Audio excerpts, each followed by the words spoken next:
Hello viewers, welcome to my channel. আশা করি সবাই ভালো আছেন। তো আজকে আপনাদের সামনে যে নতুন ভিডিওটা নিয়ে এসেছি, এটা হচ্ছে কিভাবে শত্রুর পরিবারের মধ্যে অশান্তি লাগাতে পারবেন বা অশান্তি সৃষ্টি করতে পারবেন। অর্থাৎ শত্রুর যে পরিবার, ওই পরিবারের লোকেদের মধ্যে তাদেরই গ্যাঞ্জাম সৃষ্টি হয়ে যাবে এবং একটা বিভেদ সৃষ্টি হয়ে যাবে, মানে তাদের পরিবারে অশান্তি লেগেই থাকবে। তো আপনি যদি আমাদের চ্যানেলে নতুন হয়ে থাকেন তাহলে অবশ্যই চ্যানেলটি সাবস্ক্রাইব করবেন, লাইক কমেন্ট শেয়ার করবেন, এবং আপনারা যদি আমাদের দিয়ে কোনো ব্যক্তিগত কাজ করাতে চান তাহলে স্ক্রিনে দেওয়া নাম্বারে ইমোতে যোগাযোগ করতে পারেন, শুধুমাত্র ইমো। আর প্রথমত বলে রাখি, ভিডিওটা শুরু থেকে শেষ পর্যন্ত দেখবেন, না হলে কিছুই বুঝতে পারবেন না, উল্টাপাল্টা কাজ করবেন, উল্টাপাল্টা প্রশ্ন করবেন। আসলে প্রশ্নের উত্তর দেওয়া সম্ভব হয় না, কারণ কাজে অনেক ব্যস্ত থাকি আর অনেক ধরনের প্রশ্নই আসে। এখন কার কোনটা রিপ্লাই দেবো ওইটাই হচ্ছে বড় কথা। যাই হোক, কথা না বাড়িয়ে আমি নকশাটার দিকে আসি। এটা হচ্ছে অরিজিনাল সুলেমানি নকশা, ঠিক আছে? আমি বই থেকে দিয়েছি, যার জন্য আপনাদের যেন কোনো বুঝতে অসুবিধা না হয়।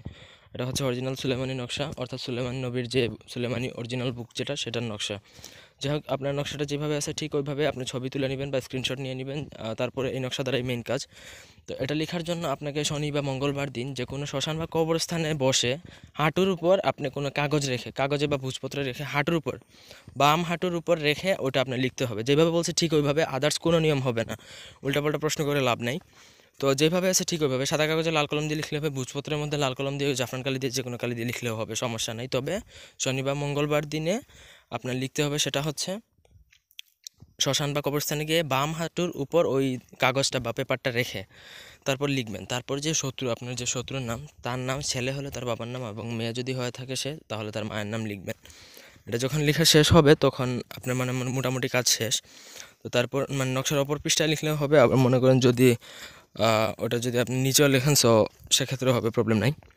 তো যাই হোক, তো যখন আপনার এটা লেখা শেষ, মনে করেন কমপ্লিট, তারপরে আপনি সেটা একটা লোহা দিয়ে কোনো একটা তাবিজ বানাবেন, বা ঠুল যেটা বলা হয়, যেটার মধ্যে আপনি ঢুকাবেন, ওটা ঢুকে মম দিয়ে আটিয়ে নেবেন।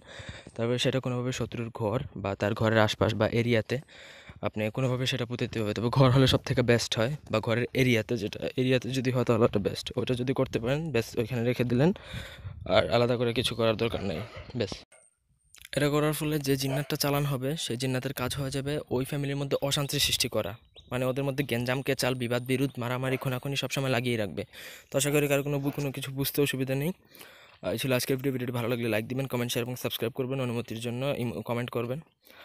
ধন্যবাদ সবাইকে সাথে থাকার জন্য। ব্যক্তিগত কাজে ইমোতে যোগাযোগ করবেন। আল্লাহ হাফিজ।